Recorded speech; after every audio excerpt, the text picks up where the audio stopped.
तर इकडे बघू शकता या दोघी तिघीची पस्तीस सुरू आहे, म्हणजे सगळ्यांचं खाणंपिणं झालेलं आहे। आज मस्त असे आलू पराठे बनलेले होते, सगळ्यांनी पोटभर खाल्लं आणि इकडे यांची मस्ती सुरू आहे आणि आमची थोडीफार कामं आवरलेली आहेत। आणि इकडे बघू शकता सोप्याची काय अवस्था झालेली आहे, सगळं विक्रमाळ पडलेलं आहे आणि इकडे सगळ्याची तोंड पण चालू आहेत। काहीतरी काही खाण्यासाठी लागतं दिवसभर। तर अरुणाने इकडं म्हणजे अर्चना आलं, म्हणजे दररोज अर्चनाशी बोलणं जास्त असतं ना, तर अर्चना पण सवय झालेली आहे, तर अगोदर अर्चनाचं नाव तोंडात येतं। तर इकडं अरुणानं सगळ्याची केस वगैरे विंचरलेली, सगळ्यांचा मेकअप पण झालेला आहे। सृष्टी बघा कुठल्या कामात लागली, हंड्यामधलं पाणी संपलेलं होतं, म्हणजे हे जे मनी प्लॅन्टचं वेल मी लावलेलं आहे ना, ते ना पाणी खूप सारं पितं म्हणजे 4 दिवस राहतं, एक वेळ हांडा भरला की 4 दिवसच राहतं, त्यानंतर ते स्वतःहून खाली होतं। तर ते मनी प्लॅन्टचं वेल ते पाणी पितं असतं, त्याला पण पाण्याची गरज असते। तर इकडं सृष्टीने ते हंडा परत भरले, आता बघूया किती दिवस जातं ते। आणि त्यानंतर 2-3 आलू पराठे आणखीन ठेवलेले होते, तर सगळ्यांची इच्छा झाली होती खाण्याची, तर सगळ्यांना आलू पराठे परत मी खायला दिले, म्हणजे थोडंसं गरम करून दिलं ना छान लागतात। आणि दीपक इकडे शिवण्याला घेतलेला आहे, तसं तरी शिवण्या कुणाकडे जात नाही जास्त, फक्त मम्मीपाशी राहणं तिला चांगलं वाटतं, पण दीपक तिला गाडीवरती फिरवून आणतो, बाहेर घेऊन जातो म्हणून त्याच्याकडे जात असते। असं नाही की येतच नाही, म्हणजे एक 2-3 दिवस आपल्यासोबत राहील ना, मग ते आपली होऊन जाते। पण नवीन जेव्हा पहिल्यांदा बघते ना, तेव्हा आपल्याकडे येत नाही, तिला सगळेजण नवीन वाटतात, मग फक्त मम्मीलाच धरून बसते, मम्मीला सोडत नाही, असं आहे तिचं। पण आता तसं करत नाही, आता सगळ्याकडे येत आहे आणि खूप छान बोलत असते बारीक आवाजामध्ये, सगळ्यांना छान वाटतं शिवण्याशी बोलून। तर इकडं आता मी बनवत आहे आमरस आणि चपाती। तर त्यासाठी आंब्यातला गर काढून घेतलेला आहे आणि इथं मोठं मिक्सरचं भांडं घेतलं फायबरचं, यामध्ये हे जे आंब्याचा गर आहे ते टाकला, साखर, थोडंसं मीठ टाकलेलं आहे आणि गार पाणी टाकलेलं आहे, मिक्सरला मी फिरवून घेतलं, एकदम झटपट रस बनून तयार होतं, जास्त वेळ लागत नाही आहे याला। आणि इकडे टिफिन पण भरायचं आहे आणि थोडेसे भांडे झालेले होते, तर इकडं अरुणाला म्हणलं की ते भांडे धुवून घ्या, आता आपण जेवण करू अगोदर, आणि चपात्या पण मला बनवायचे। तर दिवसभर हाच गोंधळ असतो, दिवसभर 3 वेळा स्वयंपाक बनवा, जेवण करा, भांडी घासा, कपडे धुवा, हीच कामं चालत आहेत आता तरी। रुटीन असाच झालेला आहे, म्हणजे दीपक दिनेश घरी आल्यापासून माझा रुटीन थोडासा असाच आहे, कुठलीही पेंडिंग कामं मी आवरत नाही। आणि काल ज्वारी पण आणून ठेवलेली आहे घरी, तर त्या ज्वारीत पावडर मिक्स करायचं आहे, ज्वारी सगळी भरून वरती नेऊन ठेवायची आहे, 1-2 उन्हं द्यायचे आहेत। तर ही थोडीफार आणखीन उन्हाळी कामं राहिलेली आहेत, नाहीतर मी सगळी उन्हाळी कामं दीपक दिनेश येण्या अगोदरच करून घेतलेले होते, कारण हे आल्यानंतर मला ना यांच्यासोबत एन्जॉय करायचा होता, असं नाही की सगळी कामं काढून बसावी त्यामुळे मी अगोदरच आवरलं, फक्त ज्वारी आलेली नव्हती, आता घेऊन आलेले आहेत। तर इकडं मस्त असा आमरस बनलेला आहे, भाजी बनवलेली आहे आणि कपडे पण धुवून झालेले आहेत, बकेटात काढून ठेवला। अरुणाला म्हणलं सगळे कपडे उन्हाला टाक, आणि सृष्टी खूप आगाऊपणा करत असते दिवसभर, तिला उचलून त्या वॉशिंगमध्ये घालत होता, वॉशिंग मशीनमध्ये, किंवा आतमध्ये जा आणि ते कसं धुतं ते बघ, म्हणजे तिची विचारपूस सुरू होती केव्हापासून की ते कपडे कसं धुतं, गोल गोल कसं फिरतं, काय होतं काय नाही ती विचारत होती। तर तो काय म्हणत होता दिनेश की तुला आतमध्ये घालतो आणि तू बघ ते कसं धुतं आणि कसं गोल गोल फिरतं, त्याच्यासोबत तू पण फिर, सुरू होतं त्यांची मस्ती। तर असं इकडे अरुणा कपडे उन्हाला टाकत आहे, तोपर्यंत मी इकडे चपात्या बनवून घेते आणि सगळ्यांना जेवायला वाटते। आता टाईम सांगितलं तर दुपारची 12:30-1 वाजले असतील, तितकं मी टाईम बघितलेलं नाही आहे, पण दुपारची वेळ आहे ही। आणि बाकीची कामं तर आवरली, फक्त आमरस चपाती बनवायचं मला राहिलेलं होतं, तर हेही बनवून मी इकडं सगळ्यांना जेवायला वाढलेले। बाकीचे सगळे बाहेर फॅन ऑन करून बसलेत, पण दिनेशला किचनमध्येच बसायचं असं, इथं जे स्पेस आहे ना ते फक्त दिनेशसाठीच मी ठेवलेलं आहे, जे पसरा असतो ते इकडं असतो आणि इकडं आमच्या राजकुमारसाठी थोडासा स्पेस ठेवते, कारण तिथंच बसून त्याला बोलायला आणि जेवण करायला छान वाटतं म्हणून मी ठेवत असते। आणि मला पण छान वाटतं, मला पण सवय झालेली आहे की दीपक दिनेश माझ्याजवळच राहावे असं वाटतात।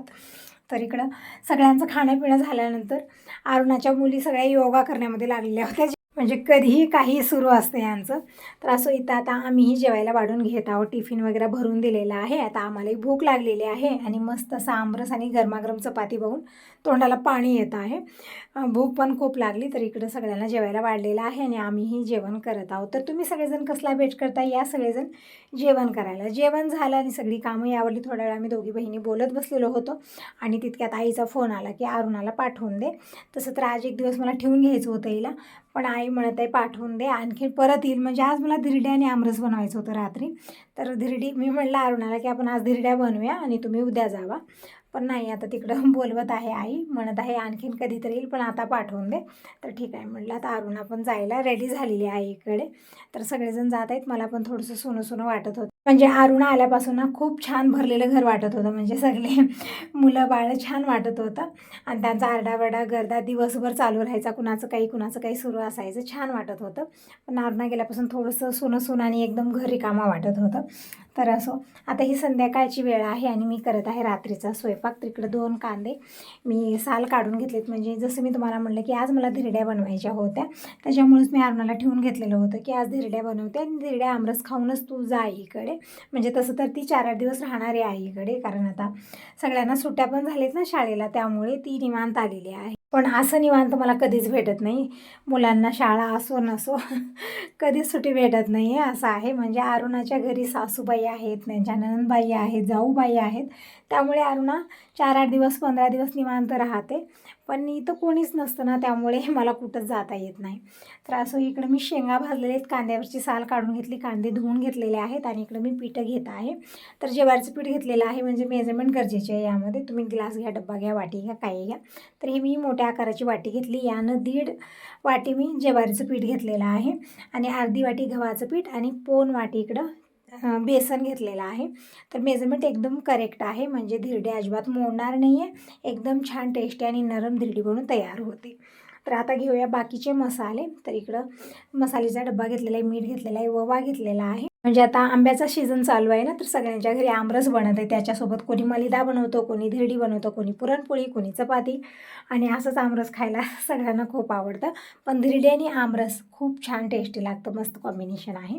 तर इकडं मी 1 चमचा ओवा हातानं घासून टाकला, 1 चमचा जिरा हातानं घासून टाकलेला आहे, 2 चमचे लाल मिरची पावडर, अर्धा चमचा हळदी पावडर, चवीपुरतं मीठ टाकलेलं आहे आणि बिलकुल थोडासा धना पावडर स्किप केलं तरी पण चालतं, पण मी बिलकुल थोडंसं इकडे टाकलेलं आहे. आणि सगळे मसाले टाकून मी इकडे पीठ बाजूला उचलून ठेवलेलं आहे. आता मी कांदे खिसून घेत आहे, कांदा खिसूनच टाकायचा आहे आपल्याला. कांदा जसं खिसत होते ना, तसं डोळ्यातून अश्रुधारा सुरू झाल्या कांदा हे रडवण्याचं काम करतं, चिरा किंवा खिसा. तर इकडं कांदा मी खिसणीवरती 2 कांदे छान खिसून घेतलेले आहेत आणि हे कांद्याचा खिस आपल्याला पिठामध्ये ॲड करायचा आहे. आता थोडंसं पाणी टाकून छान ही धिरडीसाठी बेटर तयार करून घ्यायचं आहे. आणि जे कांदा खिसणी इकडे म्हणजे खिसणी जी आहे ना ती ठेवलेली आहे, तर त्यामध्ये थोडंसं पाणी टाकून मी ते पाणी यामध्ये मिक्स करणार आहे. तर इकडं अगोदर तर मसाले सगळे मी मिक्स करून घेतले आणि हे खिसणीचं पाणी मी काढून, म्हणजे कांदा याला खूप सारा होता म्हणून थोडंसं पाणी टाकून मी हे पण पाणी घेतलं आणि इकडं मी पिठामध्ये टाकलेलं आहे आणि इकडं होलवाला चमचा घेतला आणि छान मिक्स करून घेत आहे.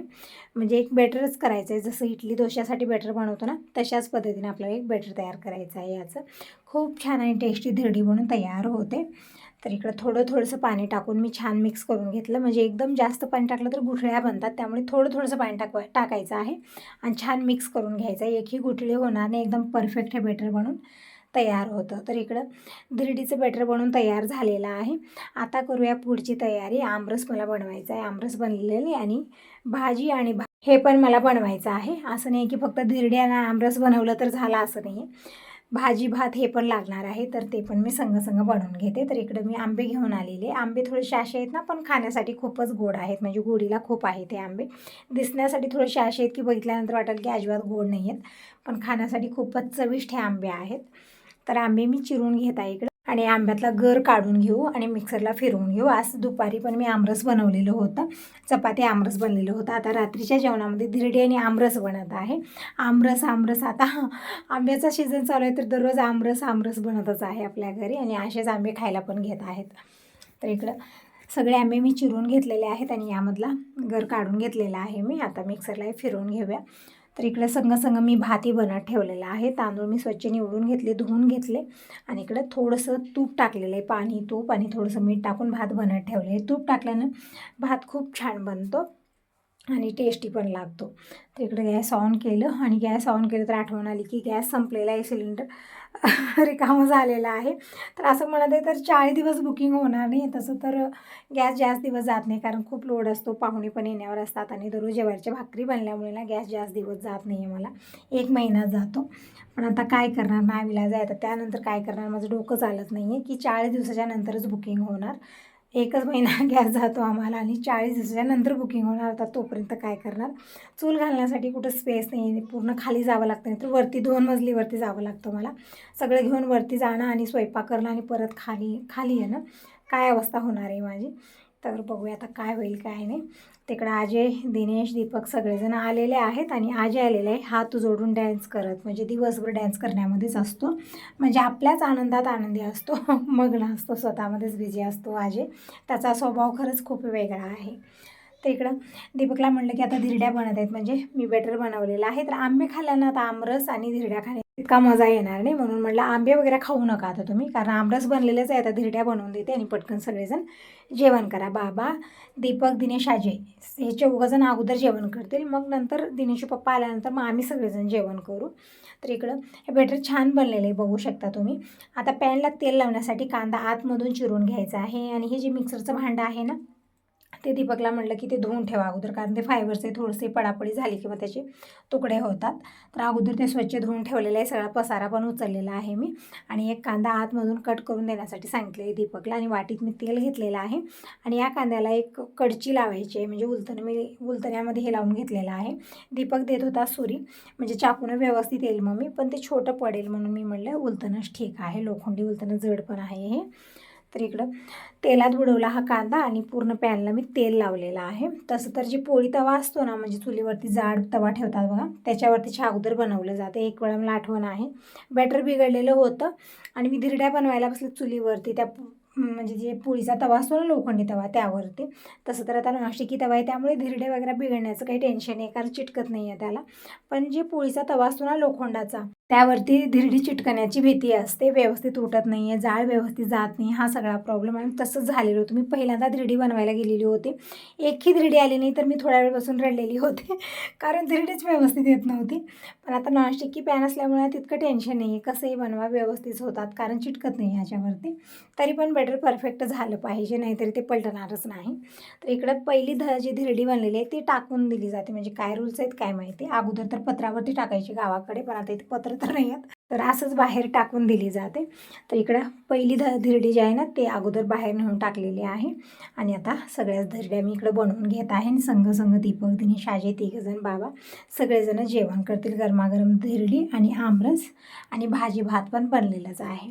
पण आज भाजी भात कोणीच खाल्लेलं नव्हतं. मला वाटलं की भाजी भातही लागेल म्हणून मी बनवलेलं होतं, पण आज धिरडी इतकी आवडीनं सगळ्यांनी खाल्लेली होती ना, की दुसरं काहीच घेतलेलं नाही कोणी पण. तर इकडं बघू शकता आता मस्त अशा धिरड्या बनलेल्या आहेत, आमरस दिलेला आहे आणि धिरडी. तर तुम्ही सगळेजण कसला वेट करता, या सगळेजण जेवण करायला, गरमागरम धिरडी आणि आमरस. आणि तुम्ही सांगा, तुम्ही कधी घरात धिरडी बनवता की नाही, आणि कशा पद्धतीनं बनवता ते पण मला नक्की सांगा. आणि हो, व्हिडिओ आवडत असले तर लाईक जरूर करा. आजकाल व्हिडिओला तुम्ही लाईक करत नाही, तर प्लीज व्हिडिओला लाईक जरूर करा. तुमच्या एका लाईकमुळे आणि तुमच्या कमेंटमुळे मी खूप मोटिवेट होते, तर प्लीज व्हिडिओला लाईक जरूर करा. आणि पहिल्यांदा बघत असाल ना, तर चॅनलला सबस्क्राईबही नक्कीच करा. तर इकडं बघू शकता मस्त अशा धिरड्या बनत आहेत, खूप छान मऊसूत बनतात, तोंडात टाकताच विरघळणारी अशी धिरडी बनून तयार होत आहे. तर धिरड्या बनवून इकडे मी ताटलीमध्ये काढून ठेवलं, थोडंसं थंड झाल्यानंतर दुमडून ठेवायचं आहे. म्हणजे अशाच पद्धतीने धिरड्या गावाकडे आम्ही करायचो आणि अशाच पद्धतीने मी आज पण करत आहे. फक्त फरक इतकाच आहे, अगोदर चुलीवर बनायचे, आता गॅसवर मी बनवत आहे. तर दिनेशलाही म्हटलं तू पण जेवण कर, तर अगोदर दिनेशला पण जेवायला वाटते आणि तोपर्यंत सगळेजणच येतील, मग सगळेजण जेवण करतील. कारण आज थोडेसे भांडे वगैरे झाले, थोडासा पसारा झालेला आहे किचनमध्ये, हे सगळं तामझाम करण्यामध्ये होतंच पसारा, तर सगळं मला काढायचं आहे. थोडासा लेट पण झालेला होता, म्हणजे दररोजचा स्वयंपाक आहे आणि काहीतरी आपण वेगळं करायला गेलं तर थोडेसे भांडे पण जास्त होतात, पसारा पण तसाच होतो. तर असं हे सगळं होतच राहील. असं जर विचार केला आपण तर खाणार कधी ना. तर इकडं सगळ्या धिरड्या मी बनवून घेत आहे, संघ इकडं सगळ्यांना मी जेवायला वाढलेलं गरमागरम धिरडी बनवून देत आहे. धिरड्या बनत आहेत, सगळेजण खात आहेत. सकाळी आलू पराठे बनवत होते, सगळेजण खात होते गरमागरम, आणि आता पण तसंच धिरड्या मी बनवत आहे, तसं सगळेजण खात आहेत. तर फायनली मी सगळ्या धिरड्या बनवल्या आणि आता आम्हीही जेवण करू. आता दिनेश पप्पा आलेले आहेत, तर या तुम्हीही जेवण करा, रात्रीची जेवण थाळी तयार आहे.